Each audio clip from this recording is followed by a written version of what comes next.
Hello and welcome to the Magic Mirror Podcast. I'm your host, as usual, Khan the Trinket Mage, and with me is my co-host, 3 Elk. Hello. Additionally, we have our other co-host, Salubrious Snail. Hello. You good? Yeah, my throat hurts.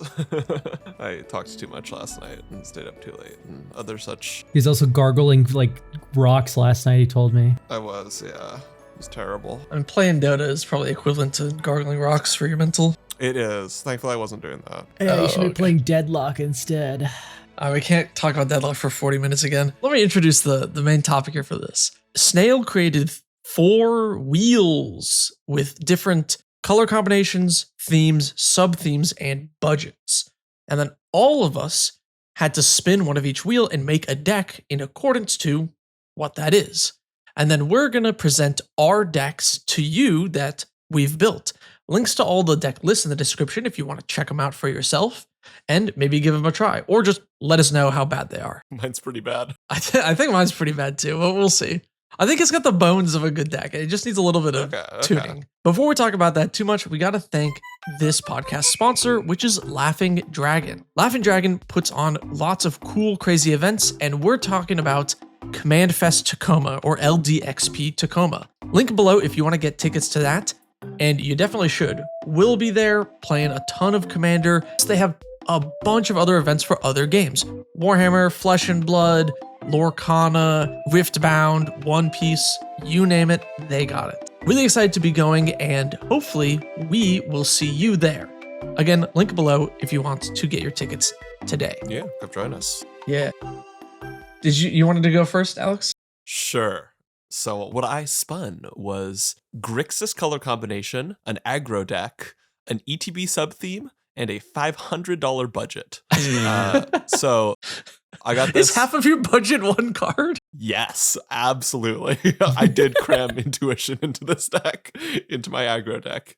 It is essential to my game plan. Awesome. Okay, so what happens here? This is an Admiral Brass unsinkable deck. I'll call it Reanimator Cheese, because the goal is just to get as many brass triggers as possible, as fast as possible. So, like, get her out. Can you read Admiral Brass Unsinkable for the audience? I can. Okay, this is a 5-mana commander that, when it ETBs, mills 4 cards, and at the beginning of combat on your turn, you may return target pirate creature card from your graveyard to the battlefield with a finality counter on it. It has base power and toughness 4/4. It gains haste until end of turn. 3/3 creature. So that's on the beginning of each of your combats. So the idea with this deck is you want to get multiple combats, and you want to get cards that do things in combat. And a lot of those are things that get you treasures when your creatures deal combat damage to a player. So we got like Grim Hireling, we got I guess we got Knuckles in here is one thing I included. Had to hit that $500 budget somehow. We got Malcolm, we got Professional Facebreaker, just a whole bunch of things like that. So trying to make the combat step generate you more mana that you can use to spend on more stuff. That is obviously joined by the extra combat spells, as I mentioned, which the goal of those is to get as many Admiral Brass triggers as possible. So just reanimate as many pirates as 4/4s with haste as possible, as fast as possible. Just try and kind of snowball a board out of control. And this is joined by my ETB sub-theme. So the big players here are Coercive Recruiter is great. This is a 5-mana 4/3. Whenever Corrosive Recruiter or another pirate enters the battlefield under your control, gain control of the target creature until end of turn. Untap that creature. Until end of turn, it gains haste and becomes a pirate in addition to its other types. So this, as you get more and more Admiral Brass triggers in a turn, you just keep kind of grabbing more and more creatures. Same applies with Zara, Renegade Recruiter, who does it on attack, kind of. It's a slightly different effect, but it's, you're just trying to generate more and more creatures to kind of get a really big nasty swing on your opponents. So that's kind of a big part of the game plan. Supporting that, there's just a fair amount of pirates. There is some draw, some kind of like by Nephthasa style effects, the Indomitable, that sort of thing.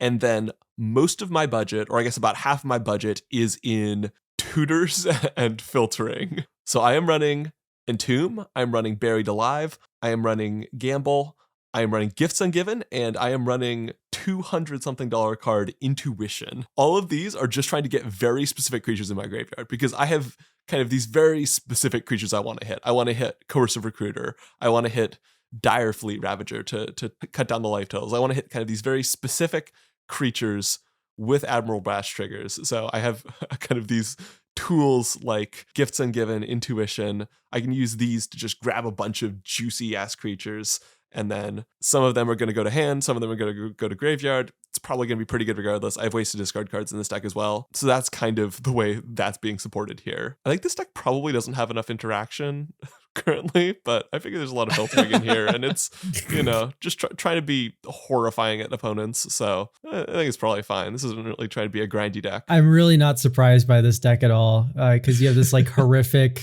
God Pharaoh's Gift fetish. I do. I absolutely do. I love that card. Well, then you're gonna love my deck. Oh dear God. This deck is funny. I love the idea of like somebody casting something and you're like, oh, all Intuition for an offer you can't refuse, so that I'll counter it. And then you put like Dire Fleet Ravager in the bin and just obliterate everyone's life totals. That's so funny. Hey, here's my Intuition pile. I'm gonna get an offer you can't refuse. Also, Wonder and Anger are in the pile as well. Do you want me to counter this spell? Put Seize the Day in the bin, get that extra combat the next turn. Exactly. I am worried about your island and mountain count for Wonder and Anger, mentioning them, by the way. I think I haven't. So I'm not running a whole lot of non-basics that have basic types, but I think I'm running an okay count of them. I got like a Steam Vents as well. I got Seething Landscape, Fable Passage. I think we'll probably get there most times. Yeah, I think like a sort of Prismatic Vista and like one or two fetches, and that'll fix it. It is probably correct to cut some of the expensive shit. Probably the Ragavan, if anything, just to make space for a better land base. The land base isn't horrible. Like it's a $75 land base. So, it's including a whole bunch of very, very good lands in red blue, because those are the two primary colors. And then some decent dual lands like the filter lands, the slow lands, a bunch of ones like they're just kind of solid. But it's definitely not an amazing mana base. It's not running like fetches. It's not running more than once to shock. So not great. Yeah, swapping Ragavan for $40 worth of extra lands probably be correct. Yeah. That's my favorite thing about Anger and Wonder is just like, I'll see them in decks sometimes when viewers send in decks for my on-stream deck reviews, and like they'll have like 4 islands for Wonder, and I'm like, what on earth is happening? A lot of people forget about that clause. Like a lot of people, I swear, I'll have people go like, all right, Anger is in my bin, my stuff has haste. I'm like, you have 2 pain lands and a swamp, my friend. That is not active. Well, yeah, it's challenging. You forget it exists, and then suddenly your creatures don't have haste. You got your pants down. You're going to combat. It's bad. You never want to go to combat with your pants down. No, you don't. Bad things can happen. I like this deck. Do you know on average how fast this can like take a player out of the game? I did not test this very much. So I'm not sure. Okay, I have only the best. Have no concept of how quickly this deck can like take someone out. Yeah, I definitely should test it a little bit and see, and I can maybe provide the lovely editor Yusuf with an estimate on that to throw on screen here. So I'll run like 10 trials of it and see. You have some really funny pirates in here, like Corsair Captain, which I would never be caught dead putting in a deck. 2 and a blue 2/2. Other pirates you control get +1/+1, and then when it enters, you make a treasure. Well, yeah, it makes you a treasure when you bring it back with Admiral Brass Unsinkable. That's some acceleration right there, my friend. He needed that to fulfill the ETB sub theme that he spun on the exactly. I need to have enough ETBs. No. Okay. Speaking of maybe not leaning too heavy on the sub theme, should we move on to my deck? Sure. Okay. So I spun Azorius Control with a graveyard sub theme and a $50 budget. So I ended up going with Temet, Vizier of Naktamon. Naktamon? You gave it your best shot. That's all we can ask for. Yeah. Anyway, this commander is blue and a white for a 2/2 human cleric. At the beginning of combat on your turn, target token creature you control gets +1/+1 until end of turn and can't be blocked. So it gives a token unblockable and +1/+1. And then Temet has Embalm for 5, which is pretty fun for a commander, because you cast him for 2 and then he dies and you can put him in the bin. And then when you embalm him, you can exile him back to the command zone, cast him, and then when you recast him, he's only 4. And, it's kind of a way to cheat commander attacks a little bit. It's neat. Anyway, so my themes are control and graveyard. I really wish I got a different color. Like if this was Esper, man. Anyway, I ended up building an Astral Slide, Astral Drift deck because cycling spells are very budget friendly. So the idea is I have things that I can blink that make tokens. So I have Toby Beastie Befriender, which is white and 2 for a 1/1 human wizard. When it enters, I make a 4/4 beast with this creature can't attack or block alone. It's not a legendary beast. So then I can blink Toby to get multiple beasts and then give them like unblockable and they attack as a 5/5 unblockable. And the other ones get to swing in, which is pretty sweet. I also have the splicers in here. So I have the splicers that make like golem tokens. They're fun to flicker. And then my graveyard sub theme comes in with Seance and God Pharaoh's Gift. With those, when I cycle a creature to trigger my Astral Slide, I then get value from it by seancing it back into play. And then if one of my ETB creatures dies, I can also seance them back to reuse the ETB. Yeah. For normal people, what does seance do? Oh, wait, yeah. It's a white 2 for an enchantment. At the beginning of each upkeep, you may exile target creature card from your graveyard. If you do, create a token that's a copy of that card, except it's a spirit in addition to its other types. Exile it at the beginning of the next end step. So it just lets me reuse ETBs, basically. And then I have God Pharaoh's Gift, which is kind of similar. It just makes them to 4/4 zombies that are permanent. And then the rest of the deck is just some control stuff. And there's a few fun packages. I added a Step Through package. So Step Through can grab your Archaeomancer, and then Archaeomancer gets Step Through back. And then I can use Step Through to get a Treasure Mage. Treasure Mage can grab my God Pharaoh's Gift or Nexus of Becoming, which also makes tokens, which works with the commander, and so on and so forth. The graveyard thing is a little light, I'm not going to lie, but it is a budget control deck. I was going to say, it almost feels like we swapped sub-themes, not going to lie, because my ETB theme is a little light, but my graveyard theme is hella heavy. Yeah. Oh, I have Dino DNA, Elk's favorite card, as well for my graveyard graveyard sub-theme. Yeah, Dino DNA is it's a card of all time for sure. That's so much of my $50 budget, by the way. This card's like $13. Ooh. That's your intuition. That's pretty good. Yeah, I really wanted, what's the monument? The 2-mana one that's like does stuff when you cycle or discard? Oh. Monument to Endurance. Yes, I really want a Monument to Endurance, but that is $20+, and it was just, I couldn't fit it in the budget without really skipping on some of the other cards that I needed. I love this, the master splicer here. I'm just imagining that with like Dino DNA, like you just like get more and more splicers and you gradually like get racking up golem sizes. That's pretty good. And then Temet just makes them unblockable and buffs them. You just start bashing in with the big golems. And I mean, once you Dino DNA once, it's a 7/7 unblockable. Yeah, I really love Temet as a commander. I also like that it's a commander with like 2 arts. Like if you get the Temet token from Amonkhet, oh my god. Imagine if they didn't spend so much money on Universes Beyond art and instead we got like another Amonkhet with like every card having like 2 versions of its art. That would be sweet. On the token and then the normal. Oh my goodness. Terrible. So cool. My heart breaks. I love Temet so much though. Such a fun design, especially with like living weapon and stuff. Like I see the Scythe Claw in there, you sicko. Oh, I guess I should mention it. I do have a Scythe Claw in here. Scythe Claw is 5 mana for a living weapon, gives the equipped creature +1/+1, and when it deals combat damage to a player, it cuts their life total in half. So, but the living weapon, it creates a germ token, which Temet can give unblockable. So it's just an unblockable 2/2 that cuts your opponent's life total in half. And then, of course, you can put that Scythe Claw on any random token and then just start swinging in for so much damage. Yeah, you also have a couple bangers here with Stolen Identity where you can like create a token that's a copy of an opponent's creature, their best one, and then you cipher it onto the token that you made, and then it's unblockable, so you get the cipher every turn. I am a little heartbroken that you have Descend Upon the Sinful and not Sunfall. Sunfall is expensive. Yeah, like Descend Upon the Sinful is 30 cents. I know, but like also Dino DNA doesn't have to be in this deck. Just saying. I think Dino DNA needs to be in this deck. Dino DNA is sensual. An absolute banger in this deck. Something I'm a little perplexed by is you have like your like God Pharaoh's Gift and like Seance and stuff. Those are great. I love those with all my heart. How do you get things into the graveyard? Couple of things. Either it's a cycling creature and I just cycle it, and then that's like free fodder. I have the creature that gives all the creatures in my hand cycling. That's a good one. Yeah. And then I have Shorkai as well as like looting. Okay. That's about it. Really the plan is like I cycle something into the bin and then I'll just seance it back just to have, an extra blocker or whatever for that turn. Yeah. Well, and some cycling creatures do have very good ability. Like Angel of the Ruins is amazing because you cycle it and then it also has an excellent ETB. Yeah. But I think most others don't have particularly great ETBs. But that's okay. No. That's why it's better with the thing that gives stuff cycling, because then I can cycle my, Reform and then block with it or whatever.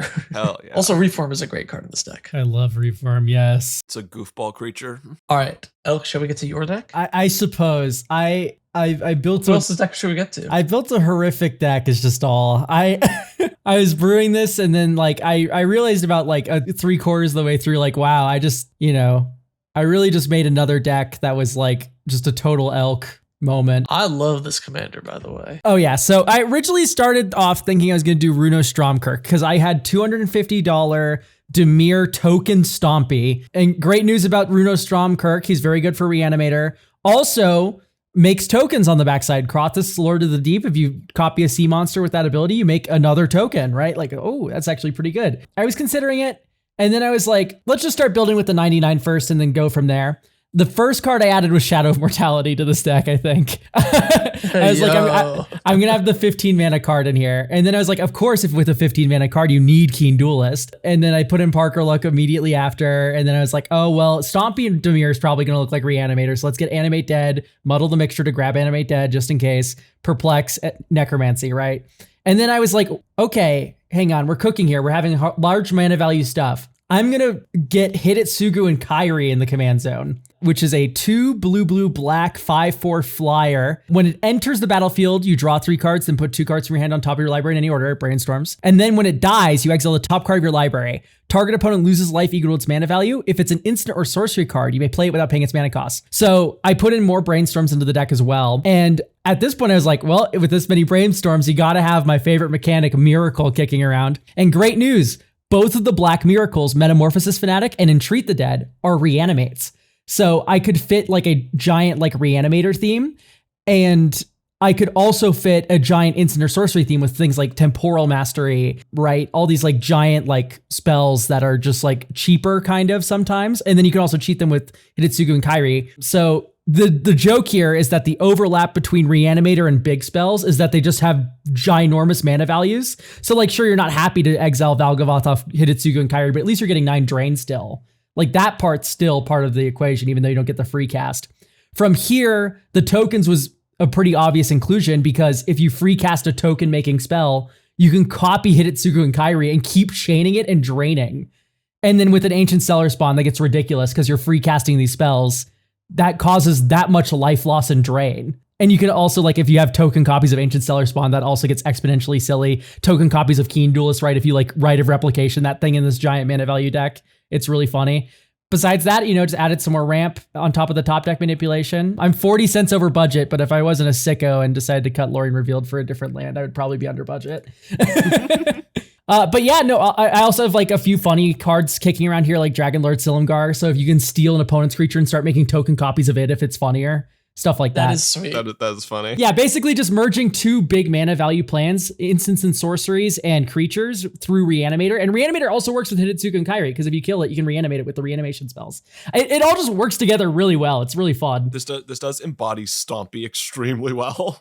Like, it's just big bullshit. Big guys making more big guys, copying big guys. It's just a lot of big guys. I love this commander. Saw in half on this commander is so sweet. It's so sick to do stuff like that. Yeah, I was honestly considering just separate from this whole video, just thinking of building this commander just for fun myself at some point. It's just so awesome. And like, I mean, come on. Who doesn't love casting big instants and sorceries, right? Oh, yeah, no, trust you're talking to Cormella player here. Like, yeah, I love this stuff. Yeah, my favorite inclusion here that was really cute was Dragon's Horde, because the commander's actually a dragon. So whenever you make a token copy of it, you get gold counters on this mana rock. It's also 5 mana, so the 3 mana rock's actually pretty good because you want to jam this guy on 5. Oh, right. Dragon Horde. Yeah. Okay. And then there's That's also funny. Relic of Legends, so when you make token copies, you just keep the new untapped one. You get a 1 mana rebate every time you make a copy of them.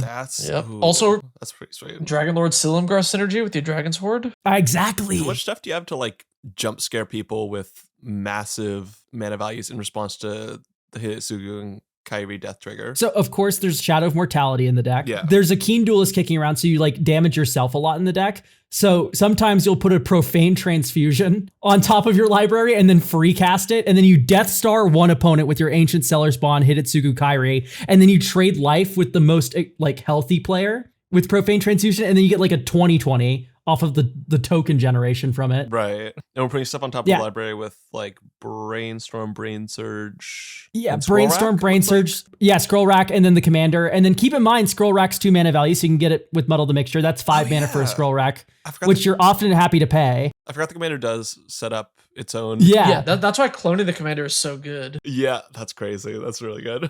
Yeah, but one of my favorite things to add in any blue, black, X Reanimator deck is Spellseeker, because you can go get Reanimate or Entomb, and in this case, you can also get Brainstorm.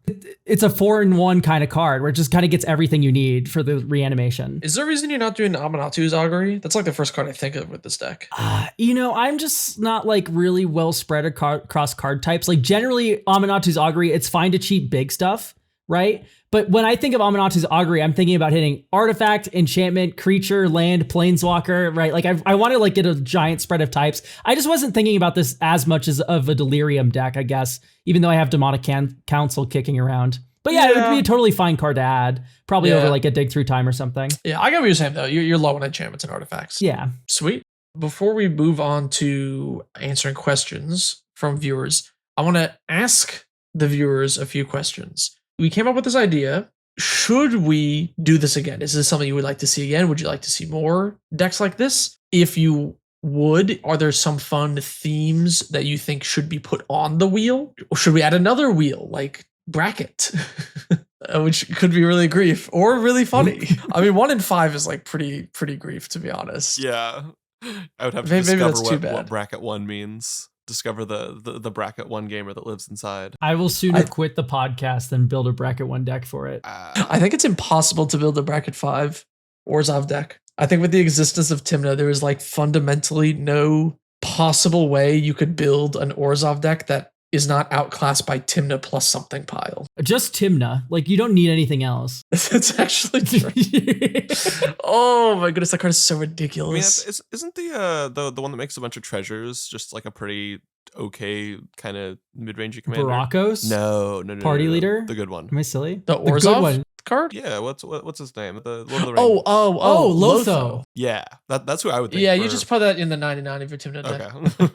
Okay. He's like fine, but I don't think he's CDH viable command zone material. You know what I mean? Makes sense. But that is a good Magic card. Okay, cool. Is there any fake drama we can start, or You guys need to beef with me about, I don't know, Soul Ring.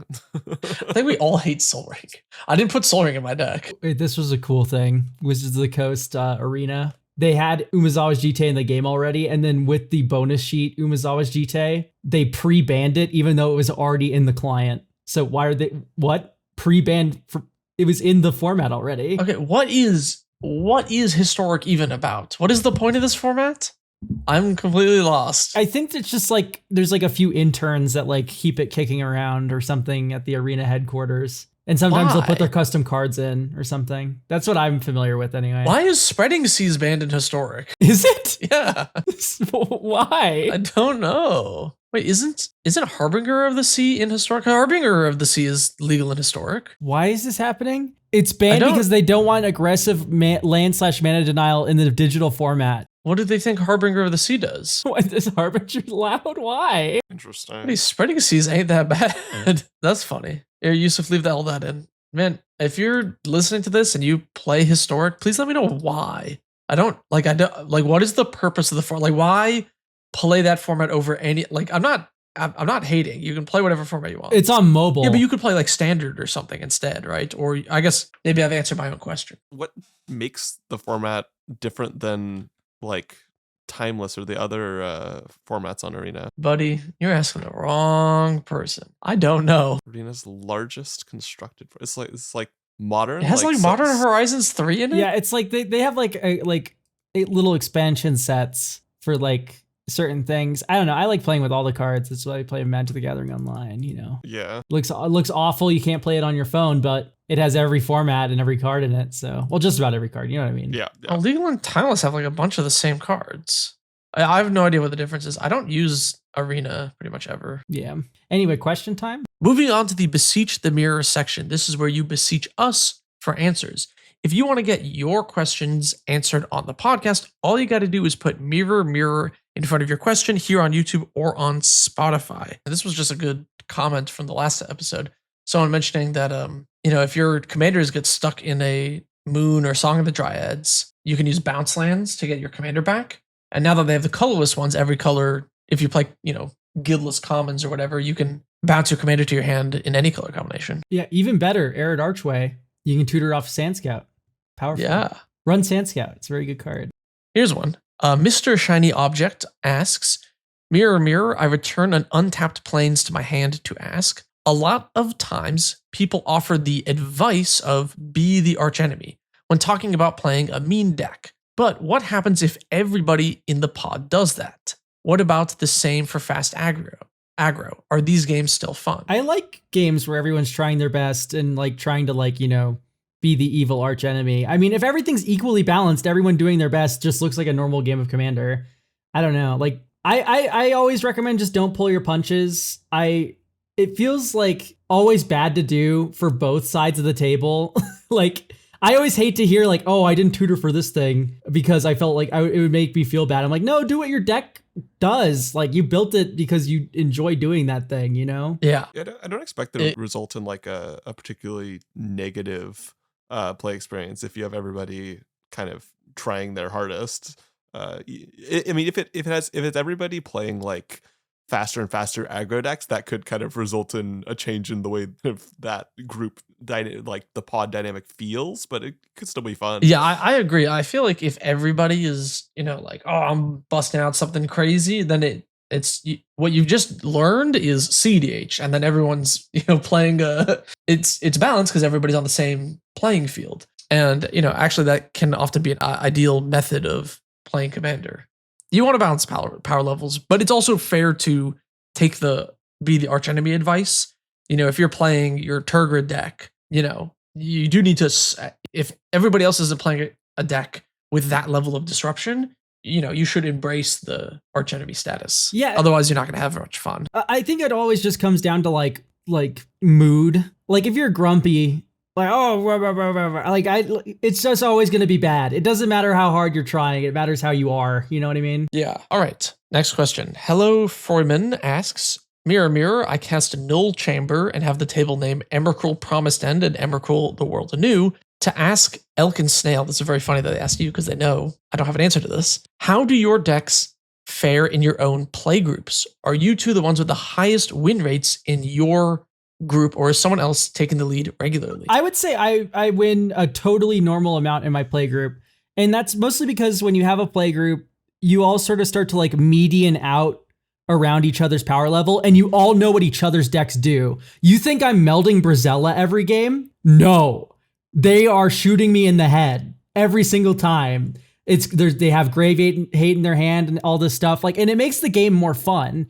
Because I know I can't go for the Brazella meld at my playgroup's normal table without a Cutsil in play, without a Voice of Victory, right? Protecting my thing. I actually like playing in a private playgroup more that like knows my deck well, because I'm not like just jump scaring people with this random meld combo or Kudo Elishnorn. They know what the deck does, right? They've all been pinned under it before and they don't want to let that happen again. So it's really fun to try and sequence around my opponent's decks when it's my play group. And I think it causes a leveling effect, right? Where everyone knows what everyone else's deck does and what power level they're at. So, 3v1ing this guy because his deck's the most powerful one. Or like, oh, John's about to cast another evacuation because he's John. Get ready, guys. Right? Like you're in a play group able to predict these plays a lot more. And I think it leads to this leveling of the win rates still. Yeah. I think my win rates have been typically about even. However, my deck by deck win rates are very different than they are when I'm playing outside the play group. Typically, the slower, more control-y the deck is, the lower the win rate within a play group, and the higher the win rate out in the wild. Just because, my play group knows what happens when the deck gets to the late game. They've played against it a whole bunch of times. They don't want to see that bullshit. Even my Brada deck typically gets kind of thumped on a fair amount in my play group games, compared to out in the wild, where it's typically not as brutal like that. So you just reminded me back when I still had Tekethal, my artifact charge counter combo deck built, and me and my friend Jared were at the SCG Con locally here in Denver, and we were playing with random people at the convention, and I had an Astral Cornucopia with 1 charge counter on it, and Jared was just straight up like William Dafoe, like in horror gif, like pleading with the stranger next to him, going like, I know I sound insane, but you need to blow up the Astral Cornucopia. It needs to go. I also noticed the same thing too, though, Snail, where it's like I have certain decks that have a better win rate in my play group, and then a worse win rate out of my play group. So, for example, my Brazella Kellen Selesnya Abomination has a worse win percentage in my play group than outside of it, because my play group knows to kick me in the shins constantly. Versus Cormella, where I think I have a lower win rate without my friends, and it's mostly because they know that the deck isn't really that threatening. And I think low key, please correct me if I'm wrong, guys. You listen to the podcast. I think low key, they just kind of want to watch Cormella explode a little bit and like do some stupid spells. That's interesting. That's like the opposite of my experience with control, but I guess this might be a different sort of style of control where it doesn't feel as bad to play against when they're getting ahead. I would say concretely, the only feels bad card in Cormella is Worst Fears, where it's like, I Worst Fears you, yeah, you're gonna have a bad time. But like Soulfire Eruption, who doesn't want to see that spell resolve? Yeah, like I really love Soulfire Eruption. I do notice that my aggro decks specifically, I'll include Malphegor in that. My Malphegor deck and my Liesa deck tend to do a bit better in my play group. Typically worse out in the wild, just because I think they tend to run into more just like very conventional mid-range piles that can kind of just smush them a little bit.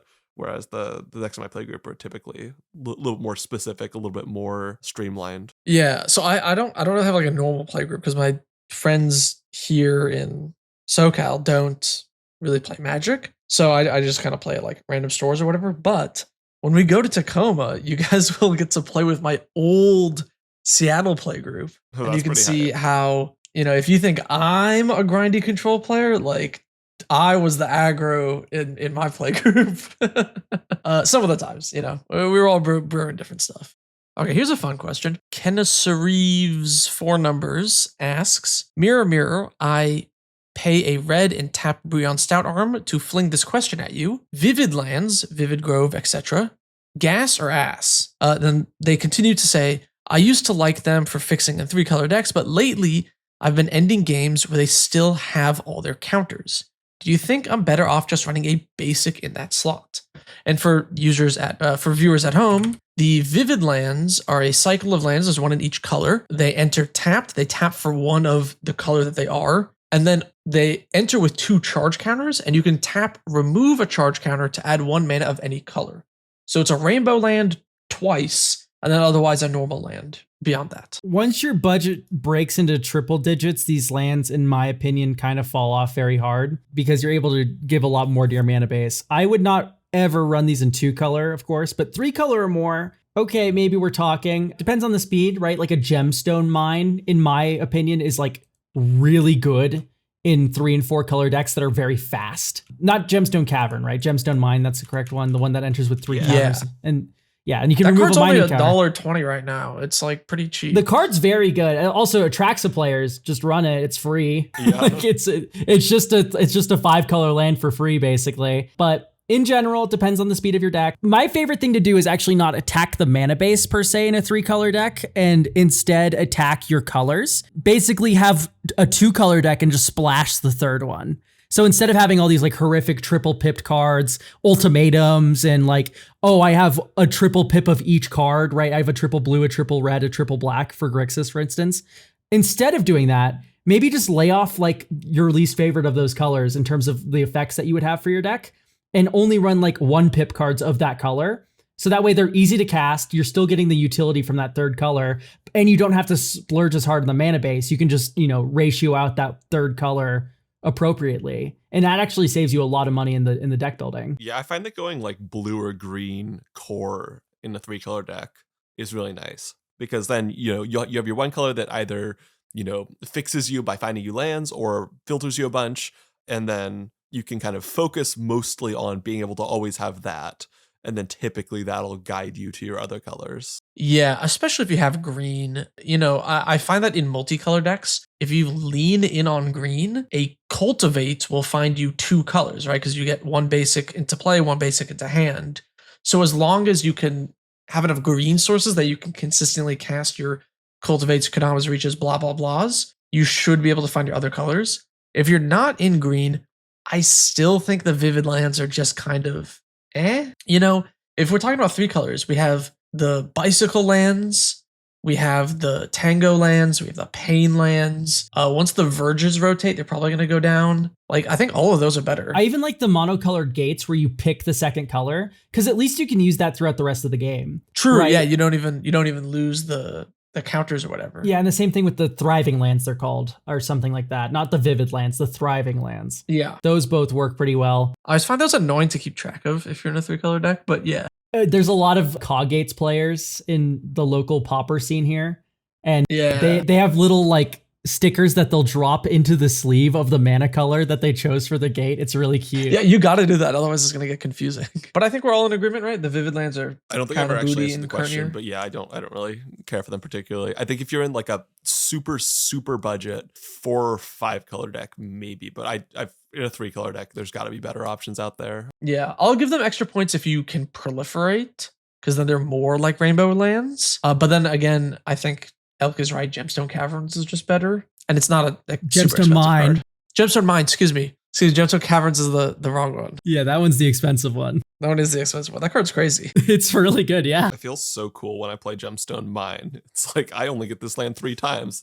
I only need 3 taps of this land. We're Traxa players around here. We don't do all that. We cheat. Oh, but see that takes away the power of the card. That takes away the aura. The aura. I only need 3 taps of this land, buddy. You better watch out. You're reminding me of I was doing a Mystery Booster 2 draft, and there's a card called Omen Path to Naya, and I just had the most aggressive Naya deck you can ever imagine, like Questing Beast, Bone Crusher Giant, like just it killed you. And it's basically just a Naya land that has Vanishing 4. It enters untapped and you just kill them. And I loved playing with it. This needs to be a real card. Hell yeah. I mean, it's just basically just worse Gemstone Mine that taps for Naya, right? Basically, yeah. Okay. Hell yeah. I support it. I3M something asks, I'm not sorry, I'm not going to try with that. Mirror, I turn on Screensaver Salubrious Snail Mode to ask, what do you think is the weakest strategy that should not be built as a bracket 2 commander deck? Now, I want to expand on this. Do you subscribe to the theory that there are certain archetypes you should just skip in bracket 2? I mean, like, is MLD an archetype? Because yeah, of course, right? I wouldn't build Pillow Fort in bracket 2, personally. Oh my god, that would take a long time. Yeah, you're right. Yeah, it's just like the issue with Pillow Fort is, or like Turbo Fog or anything like that, is that it is designed to like shut down threats, and if the threats aren't that strong, then you're like bringing something much more powerful than is needed. And so it's there's no balance there. You're just gonna have a weird time of like good Pillow Fort tools against like mediocre threats. Pillow Fort players just need to play combos. Just put a combo in your damn deck. Like, I don't need you to win with a mid-range threat in bracket 2. Just make it like a 4-card combo so it takes time to set up. So when you have your Pillow Fort, you can draw into it and the game ends. I think I'm going to back up Snail a little bit here, but go like one step further. I think like hard control is not bracket 2 friendly. And now keep in mind, you can have a deck with controlling elements, right? That's not what I'm saying. I'm saying like if you're considering putting Approach of the Second Sun in your deck as a win condition, your deck is like going to be kind of miserable to play in bracket 2 just because it takes so long. if you get your hooks in. You know what I mean? Yeah, for sure. I don't know. I play grindy control deck. You just have a win con. I think this is just people don't know how to win with control decks. Maybe I'm an impatient person. That's entirely possible. I think I agree there, baby. Like, I'm just like, if I'm playing a bracket 2 game, it's beautiful if you want it to take 2 hours. However, I am a lot more of a subscriber of like an explosive, like, here's my giant dinosaurs, I'm going to run you over with Zatalpa. Like, I like that pace of Magic way more than like, we're going to sit here and I'm going to wrath the board every single turn, okay?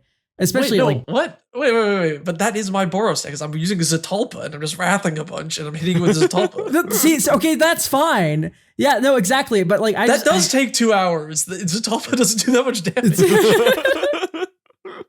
I just don't like 2 hour long games of Magic. It's just entirely like opinion. I don't know. I'm just not a fan. No, I get that. I mean, so I love my grinded control decks, and I will intentionally have like terrible win cons and then just lose usually. Like my Heliod deck, I think I went like 1-9 with that deck. It was really bad. But I don't know, I like that stuff. I never had any complaints about Heliod. Like that deck was really slow and really grindy and really wrath heavy. And I've never had a single person in any game store that I've gone to go like, this isn't low power. I don't think brackets were out at the time, but this isn't low power, blah, blah, blah. For me, it's like bracket 2's a fun little sandbox where we can all like play toys and have fun. And then a control player to me in that situation is like coming over with a leaf blower and going, hurricane, and just like blowing. Yeah. I don't know. I feel like control decks are happier at bracket 3, where there's like things that are worth responding to. I mean, I think it depends on what sort of control deck it is. Like if you're scaling down the power of your control tools, then I think it's fine. But if you're just playing a bunch of board wipes, like that, it's gonna suck. Okay. I will concede actually a little bit here that the game changerification of Farewell has made me a lot more like it's definitely helped a lot. I think the controlling thing at bracket 2 that I might have like the gripe. There was a Farewell in the like 3-hour game I played bracket 2 in Vegas at the convention. Maybe. Yeah, at least a Selfless Spirit now is able to like counteract a control player. That makes me smile a little bit at bracket 2. Yeah, I think it's just all about win cons. I think it's about like balancing that, how fast your win is, and then like how hard the control lock is, because it takes a lot to actually hard lock like 3 players out. It's like a lot of steps, and you could probably do it in like a blue shell, but I feel like if you're a non-blue control deck, you're really just more closer to grindy mid-range than anything else. Yeah, I just love my grindy mid-range mirrors. I think that's the main thing where what's the difference between a very grindy mid-range deck and a non-blue control deck, So I think part of the thing of control is that it's all about balancing what things cause problems for you versus what things don't. Like you could just remove everything on the board, but you could also go, oh, I don't care about that 5/5. That doesn't matter to me. It's irrelevant. I have this on my board. I have this much life.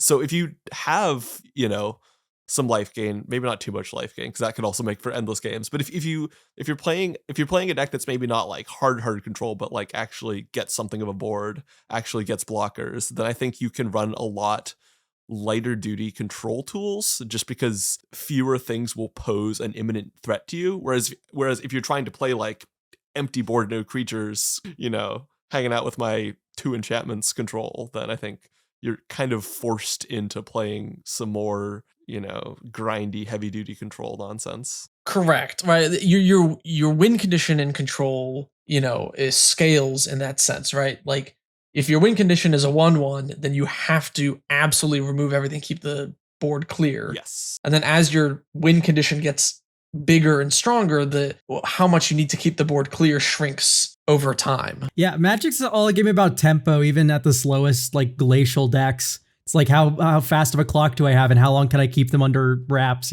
Yeah. I don't ascribe to the idea that strategies shouldn't be built in bracket 2, with the exception of discard. I actually think heavy hand discard is like way underrated in Commander and way not accounted for by the bracket system. Like, I don't think you should be bringing your Tiny Bones mega discard deck to bracket 2. Oh, for sure, no, yeah. Yeah, no, I don't want to get Mind Slicered on turn 3 and I'm playing like Galta. Is Mind Slicer even a game changer? No, you can just run that. I mean, lots of things aren't game changers. Like it's a Mind Slicer. Mind Slicer. Mind Slicer is kind of a unique card. Mind Slicer is a very spicy card for sure. Hey, sorry guys, I cast Awaken the Erstwhile. Oop, what's this? I discarded Massacre Worm and Dread Return. I guess I'll just sack these 3 zombies here and let's have a great time, everyone. Yeah. Mind Slicer, for people who don't know, is a 4-mana 4/3. When it dies, each player discards their entire hand. It is quite a Magic the Gathering card. I'll say that. Yeah. I think I generally agree with you though that there's any archetype beyond discard and MLD, like these like super denial that are like turbo fast strategies, would probably be just totally fine at bracket 2. You can do versions of just about any strategy. Yeah, that's a good way to put it. To match the strategy to the table. Yeah, I think like even stacks, if you're like a Hate Bears list, that's totally fine at bracket 2. Yeah, like I don't think Athalia is like beyond the scope of bracket 2. Yeah, I think it depends on the Hate Bear for sure. I think if you're putting the rule cards out, like if you bring a Hushbringer, I think that probably feels a little bad. Yeah, I think Hushbringer is like definitely teetering on the edge of like this is maybe a little too much because Jeremy blinks a lot is not going to be running anything beyond the one of Generous Gift. Like the solitude in that deck is going to be really upset by the Hushbringer. Yeah, I mean, I don't know. I guess that's like at what point is bracket 2 like, you're allowed to say, look, buddy, maybe you should build a slightly better deck. I mean, but no, it's bracket 2. Like, yeah, that's the tough thing, right? Is like, but is bracket 2 for like babies who can't build decks, or is it people who want like a slightly slower paced game? It's not about whether it's for babies who can't build decks. It's about your intent when you're playing a card. If you're playing Hushbringer, your intent with that is shutting down specific things. And that's not really necessarily what you should be intending to do in bracket 2, I guess. Scale your things to the power of the table. There are other stacks tools that I think are more acceptable, but if you're picking like the hardcore option you would use on a bracket 3 or bracket 4 deck, that's not going to be super appropriate in a lot of bracket 2 games, I think. I suppose. I don't know. I think it took me a long time to adjust my lens to bracket 2, where it was like I just literally can't like even like mentally build a bracket 2 deck that well for myself anyway. Where I'm like, oh, but I need interaction to deal with this and this and this and this. And then at that point, when you have so much interaction that you're able to shut off anything, you're in bracket 3 in my mind. Like, I think there comes a point where you are so interactive that like certain tables that want to just like jam dragons with Dragon are not going to be able to interact with you. And I think it is definitely better to have that divide than not, even though like, yeah, factually the decks are worse constructed, but that's also kind of the point of the decks, right? It's weird. I think there's a genuine question of how much interaction is appropriate. Like in my bracket 2 deck, I think I run like a fairly decent amount, like 16 total cards, and including I can also technically assemble removal engines. They're usually pretty slow, but like I can put a Noxious Gearhulk under a Mimic Vat. It's not a crazy threat, but it's pretty good. And I do wonder sometimes, how appropriate is that? But that deck does lean like a little bit in the direction of control, I would say. I think so long as you're practicing